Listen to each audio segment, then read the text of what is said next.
ठीक है, आपके वैचारिक पूर्वजों ने जो किया वो किया। आपके वैचारिक पूर्वजों ने गांधी पर गोली चलाई, तो गोली चलाने से पहले वो भी झुके थे उनके सामने। जिस तरह से आज आप संविधान के सामने झुक रहे थे ना, हमारे मन में यही विचार आ रहा था कि जब राजीव जी की हत्या की, वो महिला भी राजीव जी को पहले हार पहनाया, उनके सामने झुकी और फिर हत्या की। तो आज मैं बड़ा घबरा रहा था जब ये संविधान के आगे झुक रहे थे।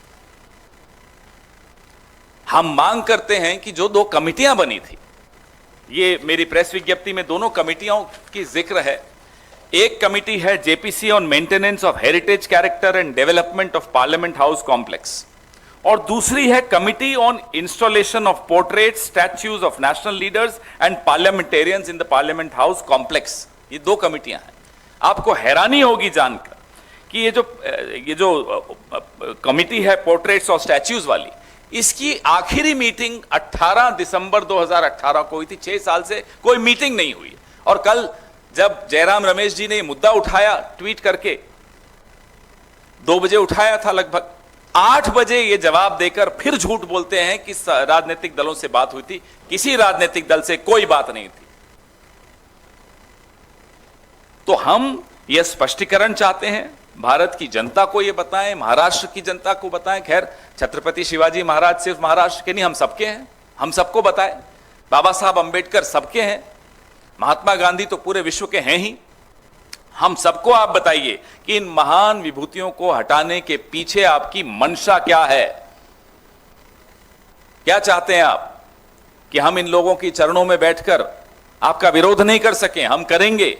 हम जहां बैठ जाएं, माटी उन्हीं की है। ये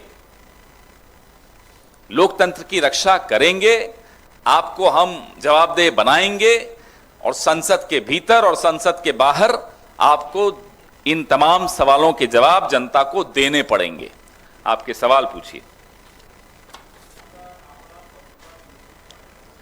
अब इस नतीजे के बाद, जहां जिस राज्य से प्रधानमंत्री चुनाव लड़ते हैं वहां मुखी खानी पड़ी। इस नतीजे के बाद जहां प्रधानमंत्री का विनिंग मार्जिन 1.5 लाख और किशोरीलाल शर्मा जी का 1,66,000, उसके बाद भी अगर यही राग अलाप रहे तो साहब ये सुधरे नहीं है। अभी तो पहला डोज मिला था इन्हें जनता द्वारा, ये तो वैक्सीन का पहला शॉट है। 2 शॉट और 1 बूस्टर डोज, अभी 2 बचे हैं। ये पूरी ऐंठ ये जनता निकालेगी। जिंदा है या मर गई है? जो 2009 में सवाल पूछ रहे थे ईवीएम के, 14 में वो क्यों चुप हुए? कौन थे आपको मालूम है?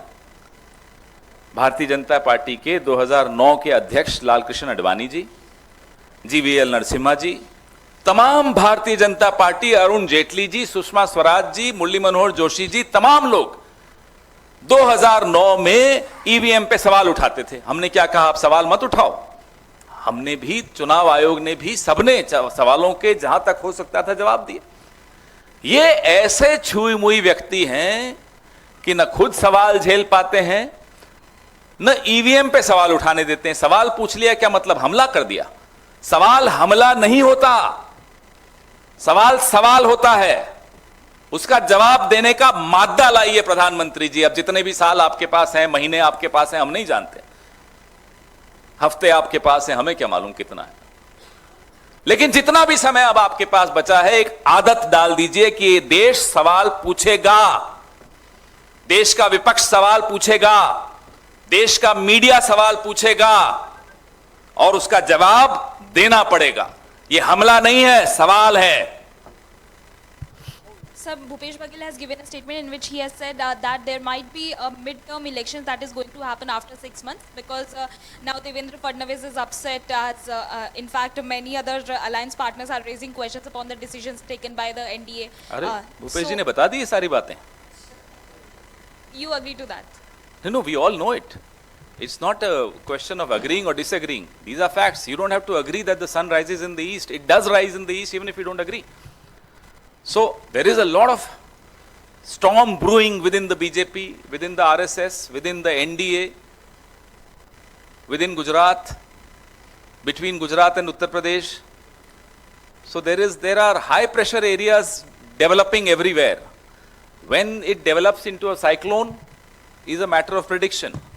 How intense will be the cyclone? It's again a matter of speculation.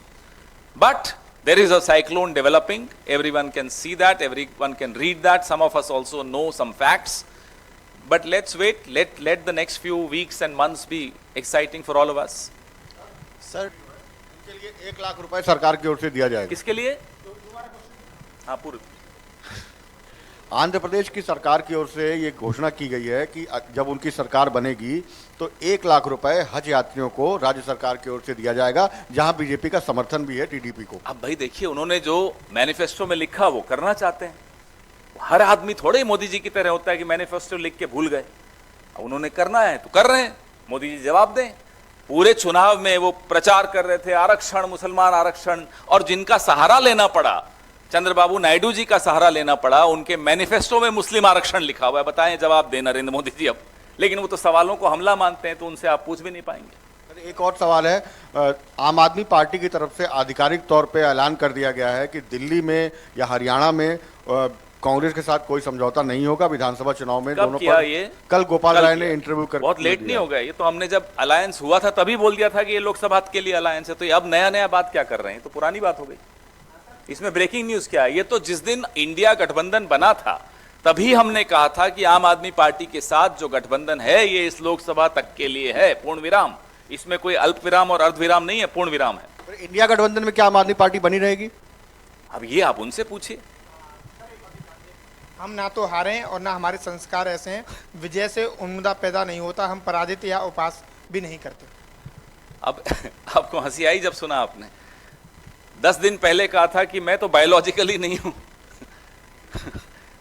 अब बोल रहे हैं कि अब जो आदमी भगवान का ही वो अवतार हो, उसके लिए वाराणसी में 3 राउंड हारना और फिर संघर्ष करते हुए जीतना, क्या इसको आप जीत मानते हैं? उनके किचन कैबिनेट की सदस्य, एक नहीं अनेक, स्मृति ईरानी जी तो एक हैं, और भी अनेक लोग, 17 मंत्री, उनके किचन कैबिनेट के लोग धराशायी हो गए, इसको वो जीत मानते हैं? उनका विनिंग मार्जिन, उसी राज्य में राहुल गांधी लड़े 3,40,000 से जीते। राहुल जी के पड़ोस में किशोरीलाल शर्मा जी 1,66,000 से जीते। वहां वो 1.5 लाख में संघर्ष करते हुए, रेंगते हुए जाकर जीते।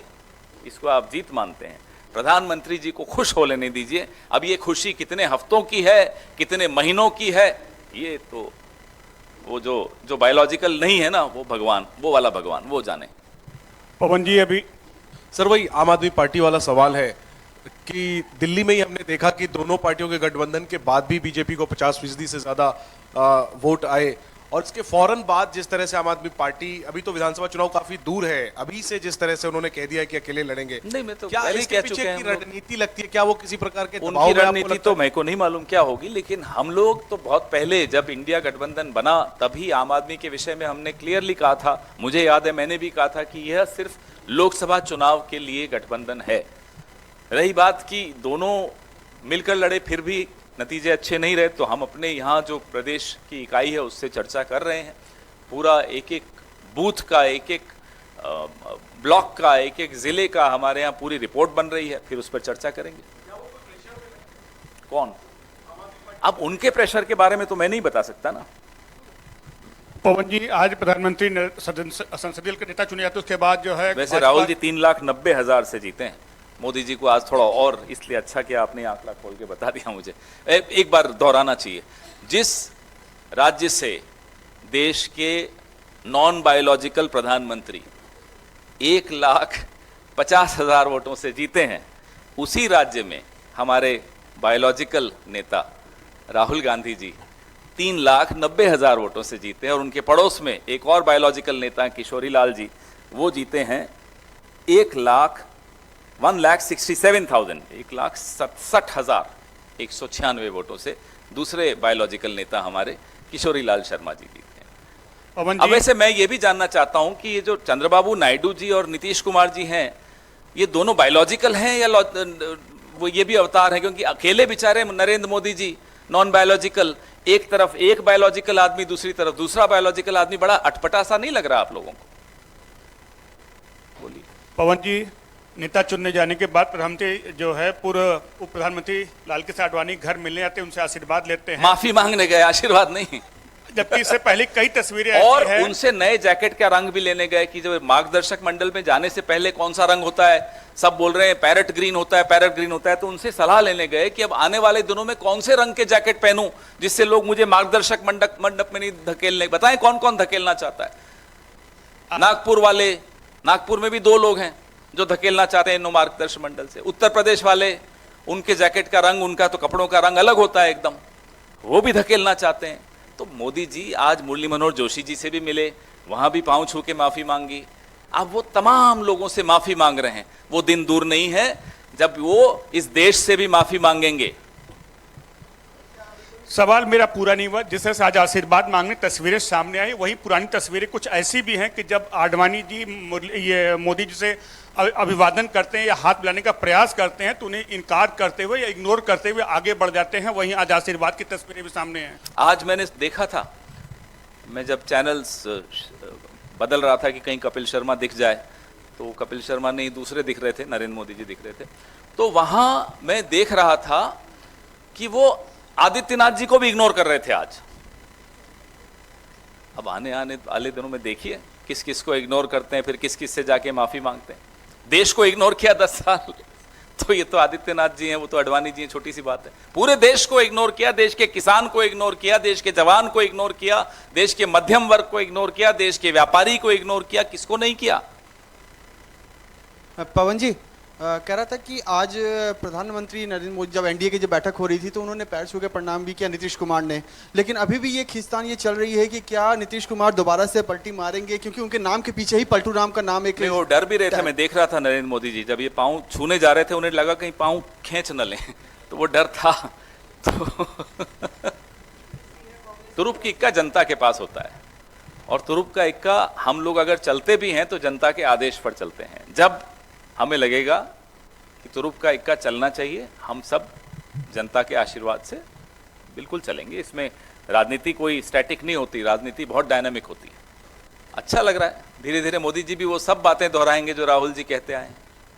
अभी देखना थोड़े दिनों में मोदी जी क्या क्या बोलने वाले हैं, किसानों के एमएसपी का कानून, जाति जनगणना, कोई ऐसी बात नहीं रह जाएगी जो राहुल गांधी ने नहीं बोली हो। मोदी जी करना पड़ेगा।